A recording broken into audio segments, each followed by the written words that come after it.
Good morning. I am excited to be here today because we are going to be talking to a wonderful lady who will be sharing with us her life story, her journey. Before I get to introduce her, obviously I did some advertising for the topic. It's a heavy topic given the circumstances we're in. Not so much here, perhaps in the United States, but we are still affected by it. But at several levels, several part of the world, there is some type of conflict. And around the globe, there are approximately about 65 million people who have been forced to leave their homes to escape war, violence, and persecution. The majority of them have become either internally displaced person, which means they have fled their home but are still within their own country, and others have crossed the border and sought shelter outside of their home countries. They're commonly referred to as refugees. But what does the term or the word refugee mean? I want to give just a brief description or definition of this word. The modern definition was drafted in the UN in 1951's convention related to the status of refugees in response to mass persecution and displacement of Second World War. It defines a refugee as someone who is outside of their country of nationality and may or may not return to their home country, hoping things get better at one point. Without further ado, please help me welcome Lee Tran. Lee Tran calls herself a refugee. Hello. Yes.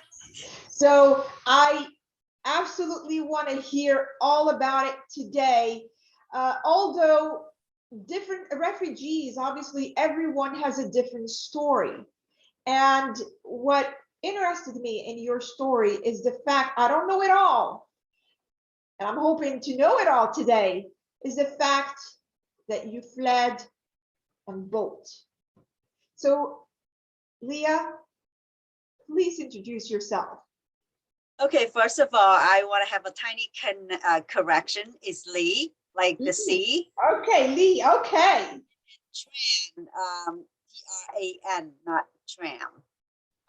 So Lee Tran, and just funny because that is the name that have evolved to be me, and I'm taking it to the grave because I was born in a Chinese name and then translate the Vietnamese name. So when I left Vietnam, I was given another name. So multiple layers of onions that is finally wrapped up to me, and I am settled with Lee Tran, and that's the final word for it. But if you want to know more about my story, please feel free to dig in. It's interesting that many of the refugees left the country, and when they get to a place that they settle, and they didn't even know who they are anymore because they have transformed or evolved, or circumstances that make them change so many things, not just the name, but themselves, their habit, their personality, their strive for living, their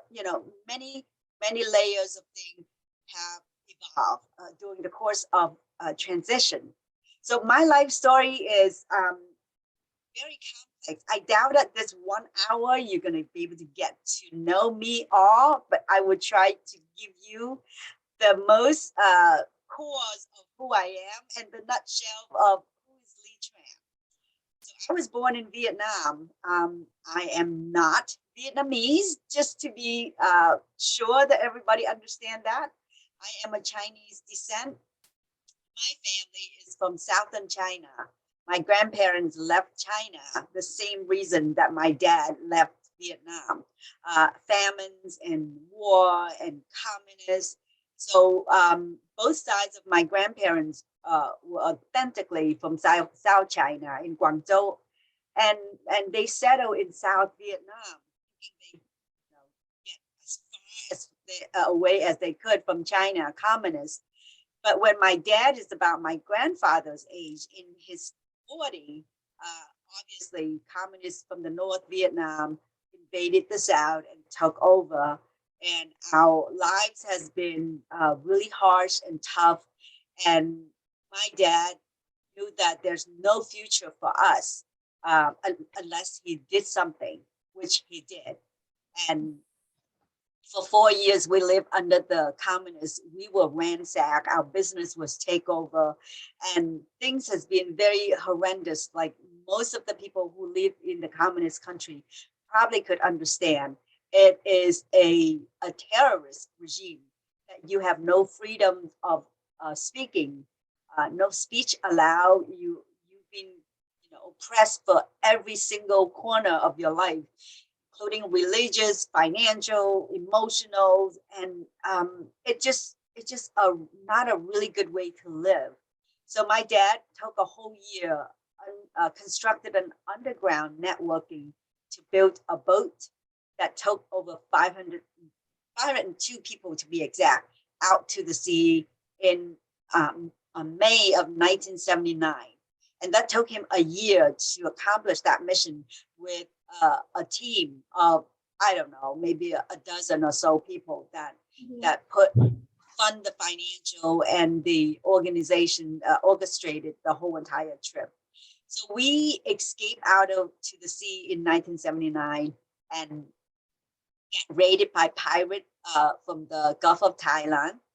And then through 7 days of arduous that we thought done. We thought, after 4 times of pirate, we thought, that's it.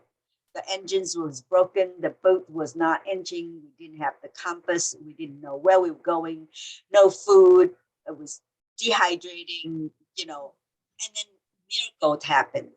Miracle, God finally, the prayers finally reaches his ears. So we bumped into an oil rig in the middle of the ocean, and they pointed us to a direction to a refugee camp in Indonesia. And that is just the beginning. We lost everything.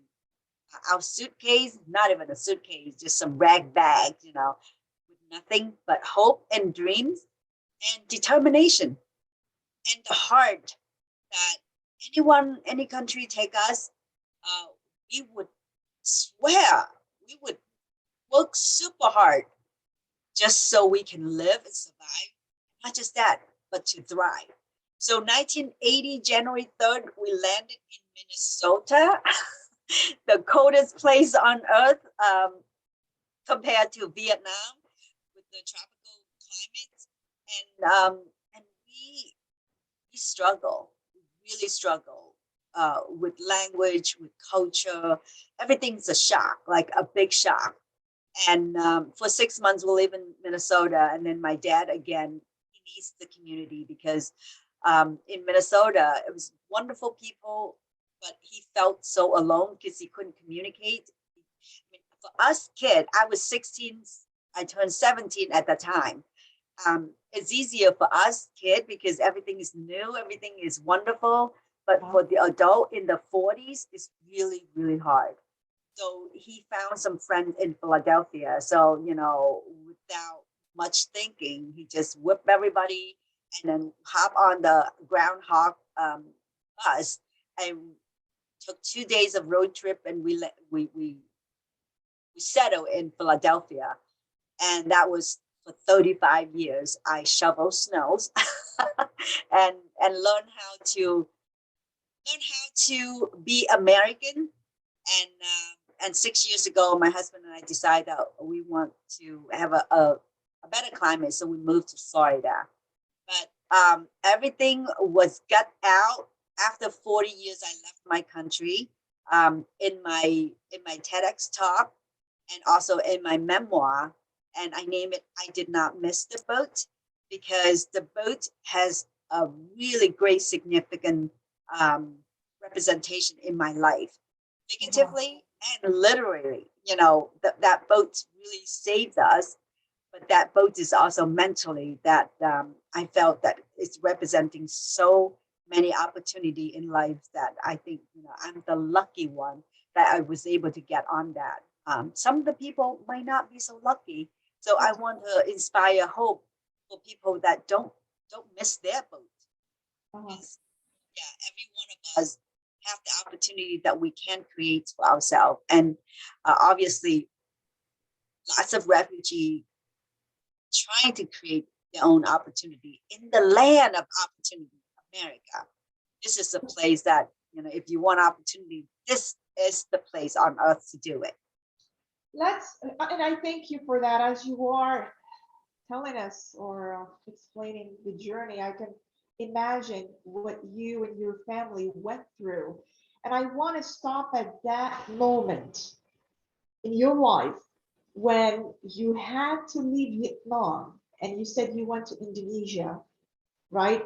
And then from Indonesia, you came to America.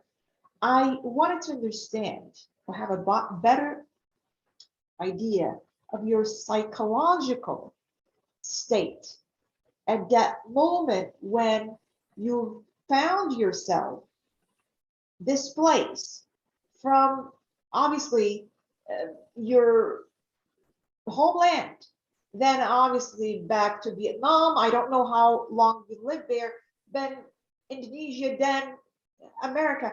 What was, how did you feel? I want to hear the feeling. Yes, yes. The Lee feeling, right. Young girl, right? Yes. Young girl at that time, moving from one place to another. So when the communists invaded South Vietnam, I was 12. I was about to become a teenager.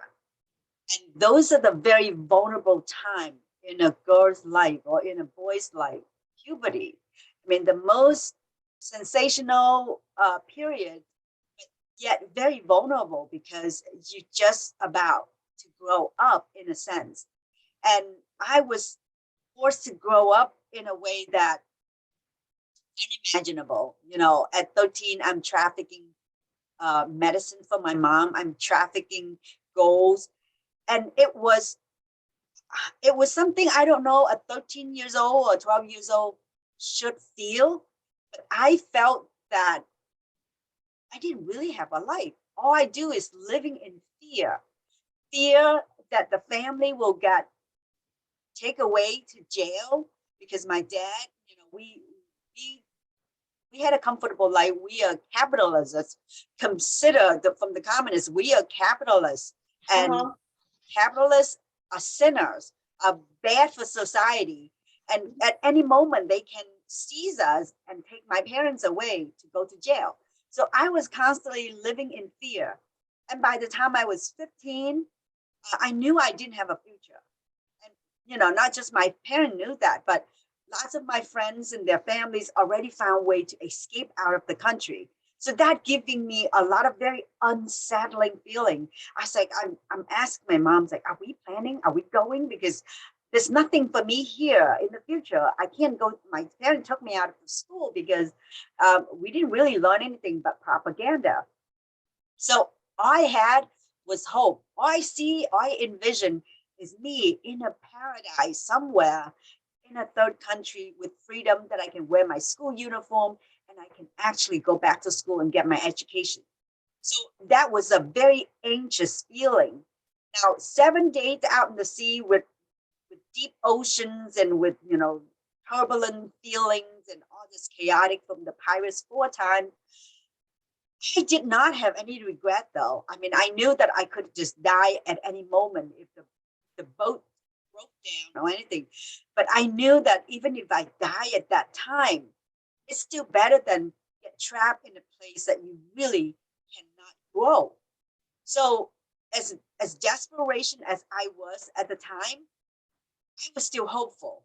And when we get to the Indonesia refugee camp, we again see hope in the horizon. And I didn't think much of the past. I think, for 14, 16 years old kid, I don't know how much of a past do you have, compared to the adult. But to me, I didn't really miss what I had in Vietnam, all the horrible feeling. So I was always looking forward to see what's tomorrow's going to bring. where are we going to settle? Is Australia going to accept us? Is America going to accept us? Is Europe going to accept us? You know, every day is a new question. And if they accept us, what should I learn? Should I take French? Should I take English? Should I, you know? So every day for me is an occupation that, you know, I'm planning for tomorrow. And when I came to America, a lot of things happened for a 17 years old girl. I had to really step up to help my family. So there's no time for personal feeling at the time. I mean, all my feeling is, what am I going to do to quickly make money so I can secure a financial stableness for my family to help my parents. And I plowed through working 2-3 jobs while I'm going to school and get a job as soon as I get out of school. And I just feel really good be able to help my parents because they were totally counting on me. I'm the firstborn, I'm the oldest, and you know, my next younger brother, he's about almost 6 years younger than me. So there's a big gap. So I am almost like the second mother who's trying to manage all the paperwork, emotional, explain to my mom, explaining to my dad. And I felt like my life has really speed up in the speed of light. I didn't really feel like I had enjoyed my childhood at all. I just plowed through. And then once I got to a stable place, found a job, I helped my family, helped raise my brother and sister, and then I have my own family. So it just keep continue on.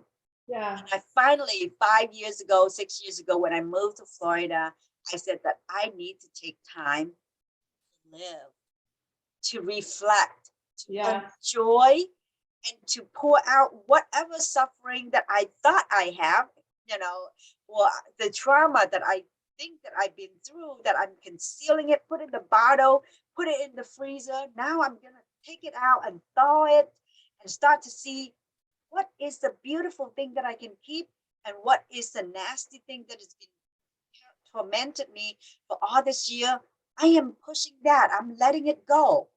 And it is really wonderful to be able to have a chance to go back to that 16 years old girl and talk to her and make some sense out of it. So I hope that what my story is also encouraging people who've been through trauma that didn't take the time to reconcile with their feeling. You have to make time to reconcile with whatever feeling you have. You have to take time to do that. Thank you for saying this. Thank you for sharing this with us. I think from what I'm hearing, you never had a moment or even a chance to think and rethink what you were going through because you were forced to take action and keep going all the time. You didn't even think that, oh my God, what is it that I'm going through? What is this trauma that I'm experiencing? Just because you never had a chance to do that. Maybe internally, yes, it's traumatic, but then at the end of the day, there's this young girl who was not even permitted to assess and process whatever experience she was going through. And I am so glad to hear that you got to a safe haven because there are a lot of people, a lot of refugees. Yes. A lot of refugees, they do go to cities like your family did, but a lot of them are in camps, hoping that one day they can return back to their home. Some of them stay in camps for decades. Yeah. Where half of these refugees are children not even able, not allowed, or not permitted, or not, or don't have access to education. Imagine all these refugees are sitting in these camps and waiting, just waiting. What's going to happen tomorrow? Is somebody coming to our rescue? Are we going to be able to go back home? And in the meantime, they miss their childhood. They miss most of their life, and they find themselves one day, oops, here I am, no education, no opportunity. I'm living in fear. I'm living in scarcity. What am I supposed to feel if I am allowed to feel anything? That is so scary. And that's what we want to highlight today is the mindset of a refugee. Now, you came to America, and I am so happy that you are here.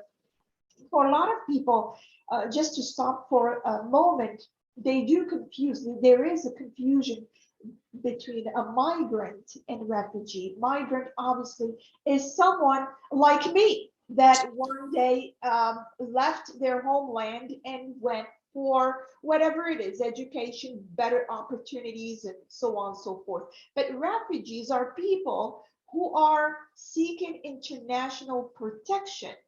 Yes.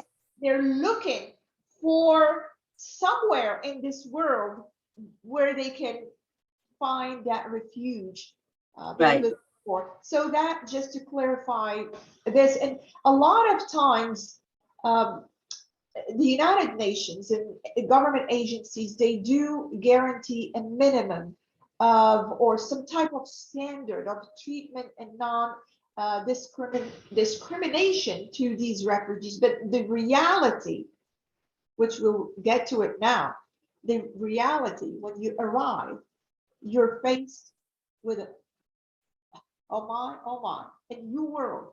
I don't speak the language. Where are these agencies that are supposed to help me? How am I supposed to figure this out? And uh, from my experience in working with several refugees clients in my real estate, where they had to leave their country, come over here to find a new life, um, they're obliged to build a new life full of hope. But at one moment, they hit the reality of, hold on, ah, they're faced with racism, xenophobia, and perhaps not even permitted to work. And if they do get to work, they're being offered a job that is far less than what their skills are capable to perform. Please tell me that that experience, that clash that happened when you arrived here. Here is a family full of hope, and here is the reality. How do we deal with it? What do we do? There is so much. There's so much to unpack. If I can track back of what you said for a few points, and I'll get to the question that you have. So first of all, yes, thank you for recognizing um, the teenager, the back then that, how I went through. And I think, yeah, life happens so fast when you are struggling, when you have a difficult time, you really have no time to digest it. Like you eat and you eat and you eat and you eat because you're so hungry. You keep eating until you're bloated and you don't give it time to digest, and you're going to get a huge stomach ache. That's what happened with a lot of refugees who comes here, and then they start seeing that, oh, they miss all this time. They have to accumulate, they have to work, and they do it and do it and do it. And then the suffer just compress, compress, compress. And one day, boom, that anger could not bottle down anymore. It just start to blow up. And that's why you see a lot of family falling apart, and a lot of people who come to hate themselves, couldn't do it anymore, who commit suicide, who do bad things, who get depression. So there is a lot of mental health issue for people when they come from a trauma. They didn't have time to decompress. Now, I was the lucky one. I got family support, and I went through life.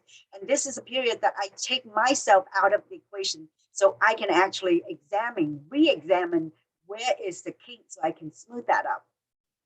And second question here, I really appreciate you mentioned about the refugees that are being forced out of the country, sometimes get encampments, and they totally miss out the period of a regular, normal life to grow, like to go to school, like some teenager.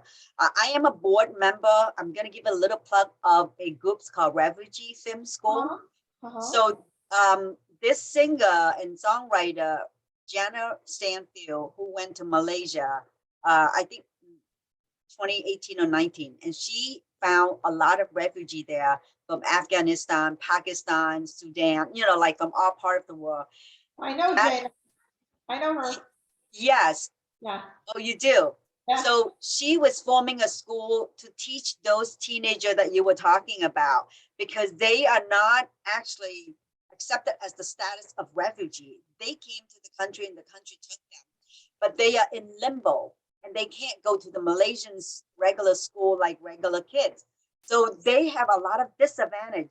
So the school, the refugee film school, is trying to provide them the skill to learn and then to earn money, because some of those kids, when they left the country, they're 3 or 4 years old, and right now they're 13 and 14, and they still have not got any sign that any of the other country going to accept them as a regular citizen yet. So they are really in limbo. So I want to give a voice, for them, saying that not refugees are enclosed in a camp like we see most of the time on the TV. Some of this have actually got housing, but they have to go work under table because they can't work legally. And there's a lot of struggle that they're going through. So yes, there's a population out there. One of those 65 million people that you were having a research on, they are still struggling and they need help. Now the third one, yes, how do I get to America? And yeah, another thing is immigrant and refugee. There is a huge difference. Immigrants, they leave their country by choice. They want to seek for a better life, a more opportunity, and they can able to pack their bag and say, I'm getting on the boat, on the train, on the plane to go there. And I have legal documents saying that, yes, I am migrating from one place to the other. Refugee, on the other hand, they left in terror. Yeah, the house burned down, the village is being taken away, and they have to travel whatever method they can to cross the border, to cross the ocean, just so they can survive. So there is a difference. Um, and how do I get here with all the things that shock, right? It's a shock. It's a culture shock.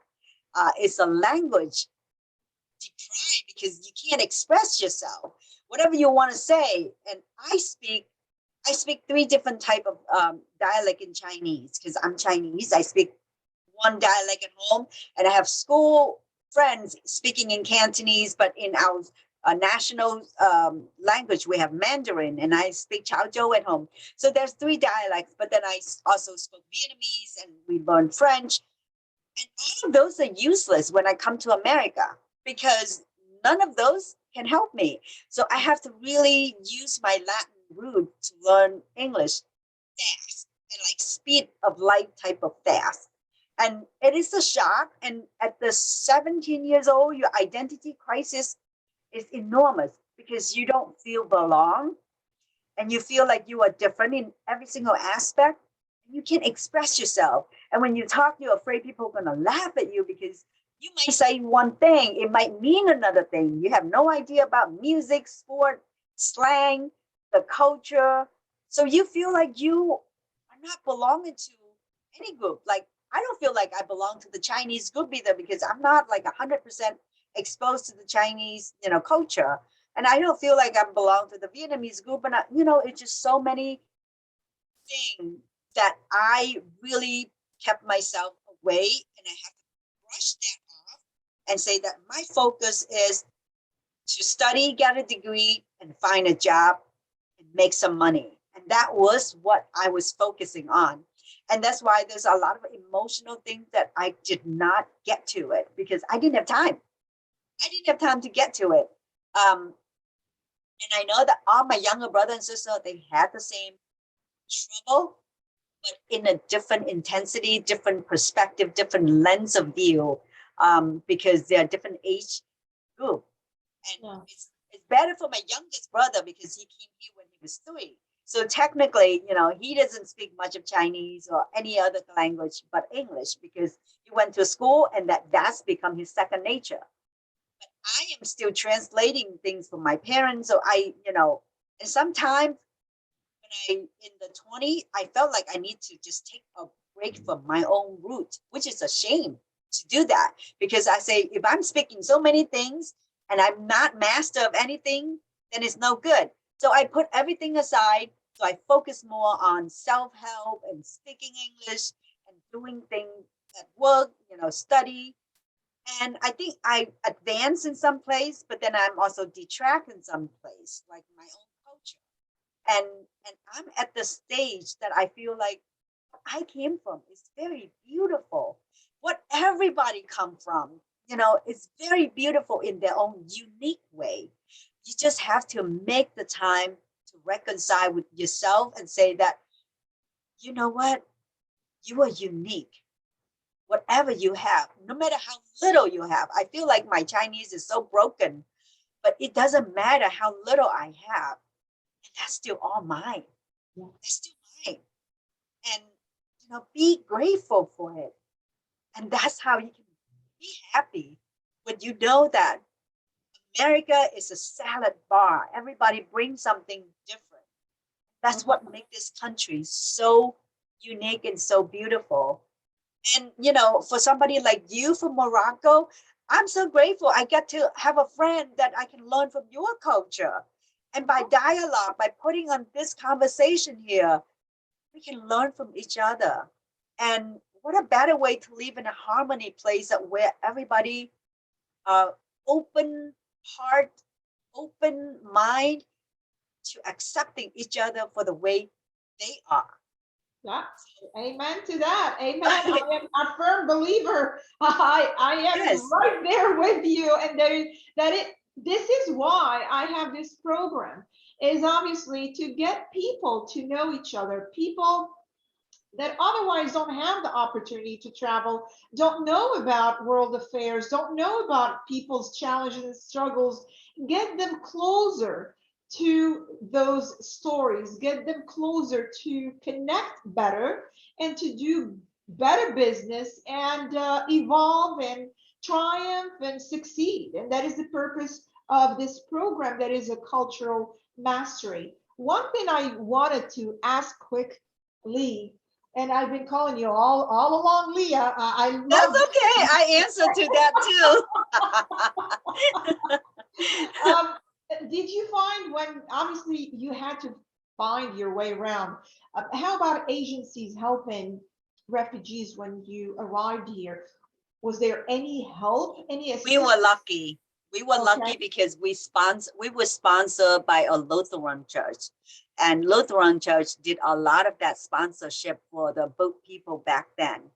And they helped my parents to go ESL school. They help on welfare. They help on regular, like some of the necessity stuff, but a lot of them you still have to find your own way. They have interpreter sometime when you go to an agency and you need to fill out paperwork because for 5 years we were in the status of permanent resident, so we had green card. But after 5 years, as soon as I know that I'm allowed to be naturalized, I did it right away because I know that's going to be a barrier for me to find job. If I'm a citizen, I am have a much better chance to find a permanent job. So I did that right away. Now, regarding we're talking about workforce culture, sometimes you Yeah. don't even need to travel far. Your coworker, lots of my coworker had no idea what I went through when I wrote the book, when I finished my memoir. They all wanted to read it because I kind of brushed through. I didn't tell people the detail of the atrocity that we've been through. And that's what happened. You could work side by side with some coworker, your boss, your subordinate, your, superior. You have no idea what background they come from, what kind of trauma that they went through. And by speaking out loud and give compassion, that is only when people feel, and it's a hurdle too, because every time I tell it, it's a painful wound that I have to open it up. Yeah. And not just me, but anyone who gone through trauma. It's really funny when I took a writing course, when I was writing my book, and one of the writer in the group saying that PTSD is something that people suppress and they usually don't talk about it until 40 years later. That's almost seems like a magical number. And funny enough, that was the year, 40 years. That was the year that I decided that I'm going to tell the story. Wow. 2019, I did it on TEDx Talk. And that was 40 years since we left Vietnam, 1979. And I didn't even do the math. When he said that, I was like, oh my God, it is my 40th year. And you see that a lot of war veterans, World War II or Holocaust victim, they don't talk about it because it's not a light-hearted subject that you can bring it up. And you cannot just brush over it because it's so much deep pain inside. And I think, you know, if we can do anything, and I'm hoping that people don't sit on their pain until 40 years like I did to tell about it. Maybe you can get out of it in 20 years, cut half of that time and be able to live free because it's like a cannonball on your chest with the story that heavy. You can't really free to do anything, but if you get it off your chest, and it's not an easy thing because you have to be vulnerable, like we're doing here. I'm telling my life story in front of the world, right? Yeah. It's an open book. I know, and I am so thankful that you're saying this and you're sharing this with us because people are afraid. Yeah. People are afraid to talk about their feelings. Yes. And that's why we see a lot of people going through several mental issues deep down.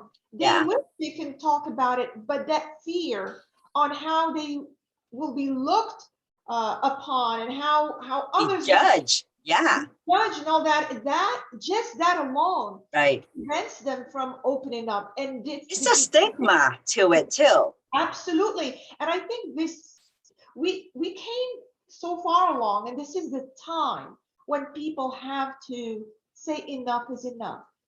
People have to say, I have to be me. And if I keep hiding these or suppressing these feelings, I'm not living the me experience. Right. Okay. It take a toll on your mental health. Really. Absolutely. And I think when refugees, and I believe that wholeheartedly, because a lot of refugees, they flee their country sometimes without any paperwork. They're just running out of fear, let alone to bring their degrees or diploma to talk about their experience, because in this new environment, they don't know the language. So just that alone, that fact that I was somebody in my country, and all of a sudden I am in this new environment that pretty much I'm nobody. I have to figure out my way around, and I don't know the people, I don't know the culture, I don't know the language. It can be so traumatic. And I am so thankful that we are talking about this and you are being open about talking, sharing your experience with us, because it's so important. Let me share with you a story about what you just said. Yes. Many people come to this country or any country that accept them as a refugee status. People work so hard because they are hunger for success. They know that this is the place that they can actually grab that opportunity. Now, my dad he was a self-made man in Vietnam. He lost his dad when he was 10, and he's illiterate. He only had like third grade education, but he worked really, really hard in his life in Vietnam, and he became a very successful partner in a good sized company. And we had a really comfortable life in Vietnam. So he didn't really have to do hard labor work at all. And he come to America, he become a blind, a mute, a deaf, because he couldn't read sign. It's struggle for him to even drive because he had to take a driver license. And everything needs to know how to read. And he was only have a third grade education in Vietnam in Chinese, not even in Vietnamese. So alphabetical is like a new thing for him. But nevertheless, he was not saying that, oh, I was a boss in Vietnam, I'm not going to do this. He worked 14 hours a day in a restaurant, being a sous chef, be a dishwasher, and then bump it up to be a chef.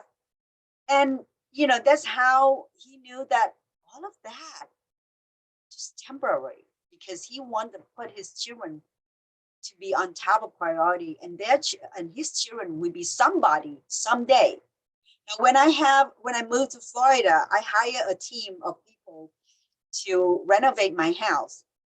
And I want to truly say that in Florida, we are blessed with so many different nationality Mhm. came to resign and to stay in Florida because it's a warm place. Everybody, can relate it to where they came from.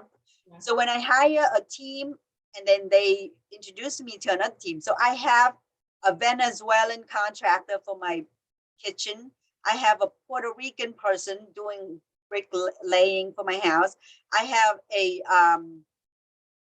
Colombia person, and those people, some are accountants, like big accountants. Some are lawyer in the country. Yeah. Some are really like, educated people, like you said. And they came here and they doing contract, labor, handwork, never complain, never complain. And this is what I see the beauty of America, that gives so much opportunity for people who need second chance in life, especially people who come for a second chance. They are not picky. They will do anything with the honest day of work to take the money to raise their family and build a future. And that is admirable. Yeah. That is something that, we should be proud of. And Yeah. don't overlook anybody, because you never know who you're rubbing elbow with. And they were somebody big shot in their country. And because they don't say it, they don't tell it, it doesn't mean that they are always have been born poor or ignorance or whatnot. Yeah, So and thank you for emphasizing that and validating it. One thing that I can tell employers when they're hiring, I wholeheartedly recommend that they have an HR that is yeah, very well trained, and cultural diversity and cultural backgrounds of those people they're hiring, because a large number of of employees, people being hired, will be refugees, especially given the circumstances with wars in Syria, Iraq, the situation yeah, in Venezuela, situation in Ukraine right now. I mean, yeah, will have refugees, and if HR along with leadership don't understand what is it to be a refugee, who right, are these refugees, if they don't have some round table discussion about who they're hiring, where they're coming from, their skills, so on and yeah, so forth, they will be missing out, because these people are here for a better life. That means they're willing to work hard, they're and willing they're to, smart people they're smart too. people. I can Yeah, tell you that much. They're smart people. So how do we utilize, how do we make that intelligent that those people bring in, how do we make it to work to our favor in our businesses? And that's what leaders have to be talking about and being aware of, I think. yes. And I think, many times, I think this country is all about certificate, diploma, to prove that where your track record's from. And some of these people, or many of these people, they don't have the diploma with them. And even if they Exactly. had it, even if they had it, it's useless over here because it's not certified by the American standard. It's not. But to say that they can't learn, that is insane, because you know that if people can do something, I think education in a smaller country is very hard because we have to memorize a lot of things. Yes. Um, in the small country, particularly if you pass an exam, that is huge, right? So do not discount people's intelligence because they don't have a piece of paper to prove that.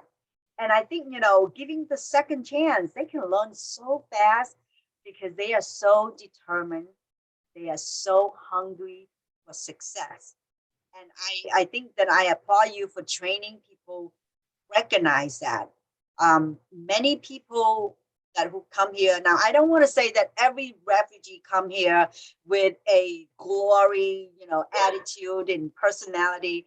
Obviously, like any pocket of population, there's going to be a few percent of rotten potato, rotten apples, that criminals from their countries or doing bad stuff, and somehow they fall in the crack and they got here. So we cannot lump them all based on those few percent of bad crops, right? You have to look at the majority of people who work hard, smart, want to do good things, and abide tax citizen payers. They are so, it was so suppressed in their own country. They don't dare to make any trouble coming over here. If anything, they are the most obeying citizen of all time, I would say. Yeah. Yes, yes. And so often, I mean, these people, and based on experience, they're usually underpaid, overworked, and Yes. underpaid. And they rarely complain about it. They don't complain, they keep working, but I will tell whoever's listening, that is whoever is listening in a management position or position of power, that employees or people, please understand that refugees are people with emotions, with hopes, with aspiration, with everything that makes them the perfect candidate for your company. If you just give them a chance to prove themselves and facilitate whatever you need to facilitate for them to integrate, because the integration process can be challenging, overwhelming, given the fact that most of these refugees come from countries where they don't speak English. So just that effort alone to learn the language is a big deal for these people, and they need to be applauded for it and assisted to make a difference in their life, your workplace, and the life of others. That's all we hope for and we ask for. A last word, Lee, any last words that you'd like to share with us? I want to say, beside the language, please be patient with their culture learning, because culture is a big part of refugees' life. You dump everything you learned all your life, and then you come here, you have to do the language, the gesture, the everything based on a different culture, totally. So I would say that, yes, be patient. Maybe, I always appreciate when my friend tell me, oh, this is not how you say it, or this is this, I always appreciate when people take the time to explain it to me instead of judging me and laughing at me. I would say that if you were a good friend, you would say, hey, don't say that. Like when I first came, I would say that I am Oriental. And my friend was like, oh, you don't say that. You're Asian. It's like, why? I'm from Orient. So to me, it was not offensive, but American themselves, I was like, well, it's a good thing I tell me that, because I wouldn't differentiate the difference between offensive language, and sometimes, there's a lot of things that we need to learn, and it's through sharing and through friendly suggestion, people will learn. And I will never forget, I don't call myself Oriental anymore. Well, that's for another That's another day for another topic, right? Yes. Hold on, but again, I appreciate the fact that you mentioned this. The culture is huge. Huge, yes. A huge factor in everyone's lives, and we have to be aware of it, mindful of it, and take time to understand it for better relationships and harmonious. Absolutely. Overall. Absolutely. So I do thank you for your time. I'm going to ask you one last question. Where can people find you, Lee? Okay. Well, I am pretty much everywhere on social media, but if you want to know more in depth about me, my website is Lee Tran, LeaTran.com. And I would love to connect to anyone if you want to know more in depth. Get a hold of my book. It's also on my website, and I will sign a copy for and send it to you. Or you can order it through Amazon. There's a lot of review on it, so you can take a snippet to see what people think when they read my book. It's not just for us refugee, but it's to open the eyes for many people who have no idea what refugee is and what they represent. And I am just a small, tiny slit of representation of the word refugee. And I know that that's the legacy my parents leave for me. And I think, many parents have did whatever they did to do to leave the legacy for their children. And freedom is the legacy that we are enjoying right now. So thank you so much, Manalu, for having me here. And, you do a wonderful job, open up this conversation for people to understand more about immigrants and refugees and people in the workforce. So it's very crucial. It has been my pleasure. And if I didn't get to introduce myself, again, my name is Mona with Mona International, an organization, consultancy, business that works with leaders and organizations who seek to enhance their cultural competence so they can increase their profitability, harmony, team performance, and make our world a better place. Until next time, I say goodbye with love and harmony, and stay safe. Thank you so much, Lee. Thank you, Mana. Thank you, everyone. Bye-bye. Bye.